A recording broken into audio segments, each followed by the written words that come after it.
भारत ने बांग्लादेश से टी20 सीरीज जीत ली है। टी20 सीरीज पर भारत ने कब्जा कर लिया है। भारत ने 3-0 से सीरीज को क्लीन स्वीप किया। सीरीज में आपको बता दें भारत की एक तरफा जीत रही तीसरे टी20 मैच में, तो और भारत ने आखिरी टी20 मैच में 297 रन बनाए।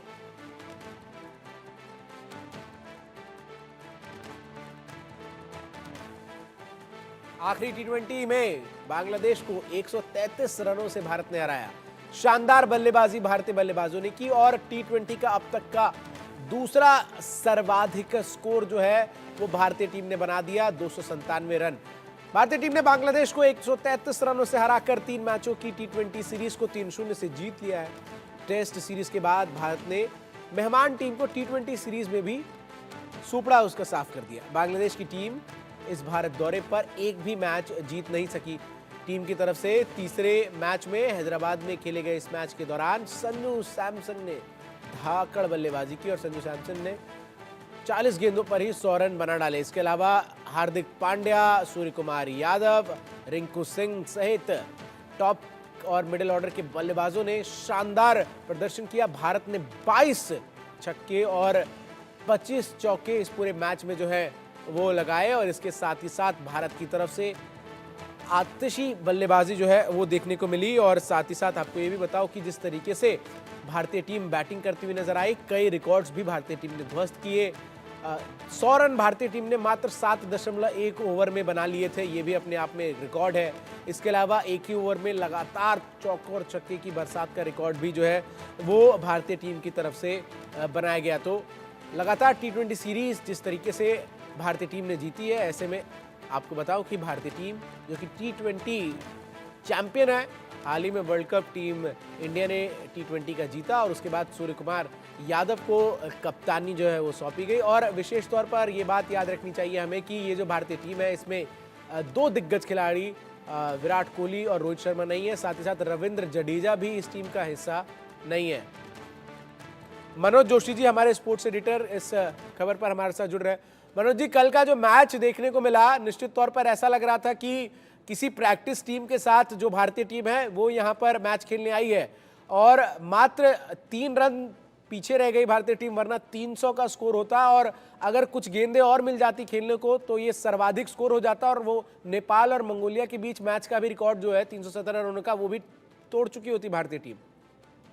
देखिए कम से कम जो अंतर्राष्ट्रीय स्तर पर जो मान्यता प्राप्त टीमें हैं जिनको वनडे क्रिकेट का दर्जा है, उसमें तो सबसे बड़ा स्कोर खड़ा कर ही दिया। रही बात 3 रन की, चलिए ये जिस तरह से भारतीय टीम की अप्रोच है, इसको देखते हुए 300 का जो आपका इच्छा है वो भी बहुत जल्दी पूरी हो जाएगी। और रही बात प्लेयर्स की, तो सभी प्लेयर्स जो है उनका जो माइंडसेट है वो बहुत बदला है गौतम गंभीर और सूर्य कुमार यादव की जुगलबंदी से। दोनों ने जो अप्रोच बनाई है कि पहली गेंद से आक्रमण करना और रनों की परवाह मत करना, आउट होने की परवाह नहीं करना। इससे अप्रोच देखिए ये बदला कि संजू सैमसन और सूर्य कुमार यादव ने जो ताबड़तोड़ रन बनाए और उसके बाद इसे कैरी फॉरवर्ड किया रियान पराग ने, हार्दिक पांड्या ने और तो और रिंकू सिंह भी 4 गेंदों पर 8 रन बनाने में कामयाब रहे। तो इस तरह से ऐसा लग रहा था कि जो है दिवाली की जो आतिशबाजी है खूब चल रही है और दशहरे की कह लीजिए। और दिवाली से पहले होता है ना, आमतौर पर आप घरों की सफाई करते हैं, व्हाइट वॉश करते हैं। बिल्कुल हमने जो है एक तरह से बांग्लादेश का व्हाइट वॉश कर दिया। बांग्लादेश का व्हाइट वॉश कर दिया और जो प्रदर्शन रहा पूरे बांग्लादेश के साथ, चाहे वो टेस्ट सीरीज में या टी20 सीरीज में टीम इंडिया का, वो दिखाता है कि क्या वर्ल्ड क्लास क्रिकेट जो है वो इंडियन टीम ने खेली है। और विशेष तौर पर टी20 में तो जब से सूर्य कुमार यादव ने कप्तानी थामी है, हमने देखा रोहित शर्मा की कप्तानी में, विराट कोहली की कप्तानी में टीम इंडिया एग्रेसिव थी, लेकिन ये तो डोमिनेटिंग टीम इंडिया नजर आती है सूर्य कुमार यादव की कप्तानी में। जी हाँ, बिल्कुल। आप ये भी कहकर भारतीय टीम का महत्व कम नहीं कर सकते कि बांग्लादेश जो है भाई ये बांग्लादेश है, हल्की टीम है। भाई यही वो टीम है जो पाकिस्तान को पाकिस्तान में हराकर आई है और उसका व्हाइट वॉश करके आई है बांग्लादेश की टीम। तो अब ऐसी स्थिति में अगर टी20 क्रिकेट में हमारी यंग टीम, युवा ब्रिगेड, जिसमें जैसा अभी थोड़ी देर पहले आप ही ने कहा कि रोहित शर्मा नहीं है, विराट कोहली नहीं है, जडेजा नहीं है और तो और बुमराह नहीं है, सिराज नहीं है। तो ऐसी स्थिति में हमारा जो जंगिस्तान है, उसका अगर आप पूरा तजुर्बा देखेंगे अगर, तो वो महमदुल्लाह, मुस्ताफिजुर रहमान और लिटन दास के टोटल अनुभव के बराबर है। उससे भी मतलब कम मैच खेले हैं पूरी भारतीय टीम ने। इसमें मैं सबको शामिल कर रहा हूं। इसमें मैं सूर्य कुमार यादव और हार्दिक जैसे तजुर्बेकार प्लेयर को भी शामिल कर रहा हूं। और दूसरी बात है कि भारतीय टीम का जो अप्रोच पूरी सीरीज में देखने को जो मिला है, हमने ऑलराउंडरों को बहुत तवज्जो दिया है। कोशिश यही की कि जो बल्लेबाज, ऐसे प्लेयर्स को तवज्जो देना है जो बल्लेबाजी के साथ साथ गेंदबाजी कर सकें।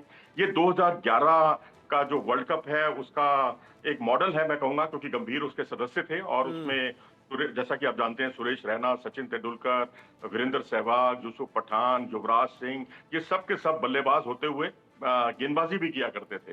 तो अब यहाँ देखिए आपको अभिषेक शर्मा से भी गेंदबाजी कराई गई, रिंकू सिंह से गेंदबाजी कराई गई, रियान पराग एक अच्छे बॉलर के तौर पर उभरते हुए दिखाई दे रहे हैं। नीतीश रेड्डी ने जो है 5 विकेट चटकाए हैं, जिन्हें हम बड़ा अंडर एस्टिमेट उनको बॉलिंग में किया करते थे। जो विस्फोटक अंदाज उनका बल्लेबाजी में देखने को मिला है दूसरे मुकाबले में दिल्ली में, वो बहुत ही काबिले तारीफ है। और नीतीश रेड्डी ने वाकई सबका दिल जीत लिया मैं कहूंगा। जो उन्होंने 34 गेंदों पर 74 रन की जो पारी खेली, वाकई बेमिसाल थी। और हार्दिक पांड्या तो खैर मनोज जी, मैं जब कहूंगा आप सबका नाम ले रहे हैं तो एक नाम अगर आप नहीं लेंगे तो दर्शक नाराज हो जाएंगे। संजू सैमसन का जो बल्लेबाजी उन्होंने कल की और दिखा दिया उन्होंने कि उन्हें टीम में क्यों रखना चाहिए, और इससे पहले अगर उन्हें मौके नहीं दिए गए तो टीम ने क्या मिस किया, वो कल एक ही मैच में संजू सैमसन दिखाते हुए नजर आए। जी हाँ, बिल्कुल। 47 गेंदों पर 111 रन किसी भी क्रिकेट में, मैं तो कहता हूं कि आप गली मोहल्ले में या छत पे भी खेलें और अपने छत पर रबड़ की बॉल से खेलें, वहां पर भी ये रन बहुत होते हैं। ये तो भाई इंटरनेशनल मैच है, बांग्लादेश के खिलाफ मैच है, उसमें आपने ताबड़तोड़ अंदाज में बल्लेबाजी की, एक ओवर में आपने 5 छक्के लगाए हैं।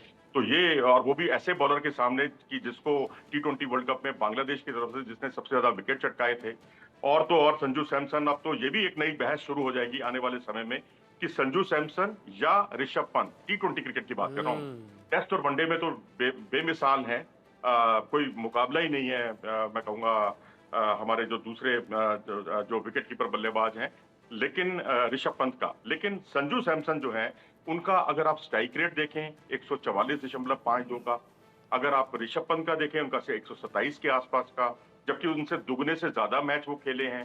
तो ऐसा कहकर हम ऋषभ पंत का महत्व कम नहीं कर रहे, लेकिन हम सिर्फ इस फॉर्मेट की बात कर रहे हैं कि संजू सैमसन का दावा ज्यादा मजबूत है नंबर 1 विकेट कीपर बनने का T20 क्रिकेट में। बिल्कुल, और कहीं ना कहीं एक संजू सैमसन ही नहीं, बल्लेबाजी के तौर पर और गेंदबाजी के तौर पर भारत ने प्लेइंग 11 के अतिरिक्त भी एक 11 जो है वो खड़ी कर ली है T20 में। अगर मैं ये कह रहा हूं तो गलत तो नहीं हूं?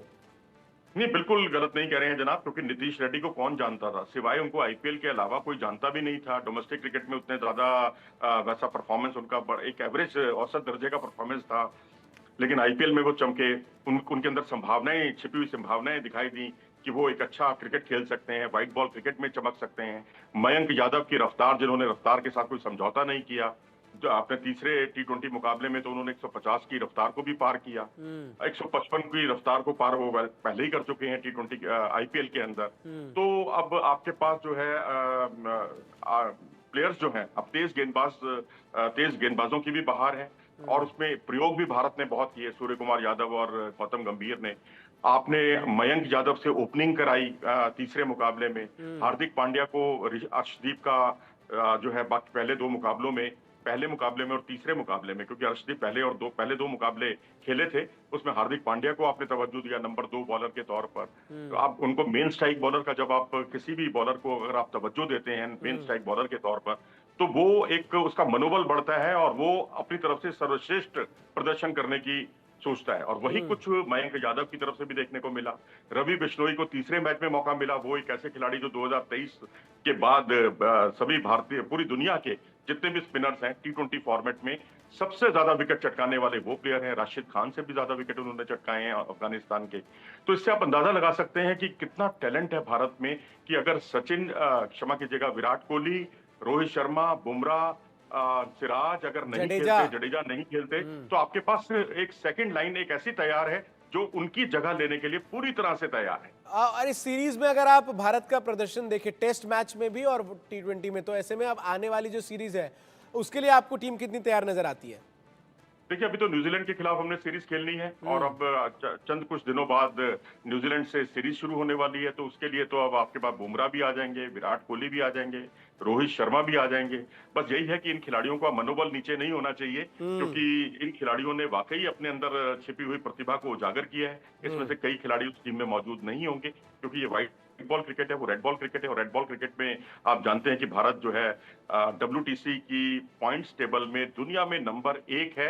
और बदस्तूर मैं कहूंगा कि भारत अब न्यूजीलैंड का भी क्लीन स्वीप करे, तो आप बिल्कुल आप स्वच्छंद मन से फिर आप बॉर्डर गावस्कर ट्रॉफी में उतरेंगे, क्वालिफाई करके फाइनल के लिए आप क्वालिफाई कर जाएंगे अगर आप एक और पूरी क्लीन स्वीप करते हैं टेस्ट क्रिकेट में। तो बिल्कुल, और यही एक चुनौती होगी मुझे लग रहा है, और टीम इंडिया चाहेगी भी यही कि जब वो बॉर्डर गावस्कर ट्रॉफी खेलने जाए उससे पहले ही वो वर्ल्ड टेस्ट चैंपियनशिप की टिकट जो है वो पक्की करके जाए, क्योंकि बॉर्डर गावस्कर ट्रॉफी में ऑस्ट्रेलिया में पिचेस कैसी हैं इसको तो हमने देखा है। हालांकि अब तो ऑस्ट्रेलिया में भी हमने सीरीज जीत ली है। जी हाँ, बिल्कुल। ऑस्ट्रेलिया को ऑस्ट्रेलिया में हराना हमने एक बार नहीं 2 बार किया है। अपनी जमीन पर हमने उनको 2 बार हराया है, 2 सीरीज में हराया है।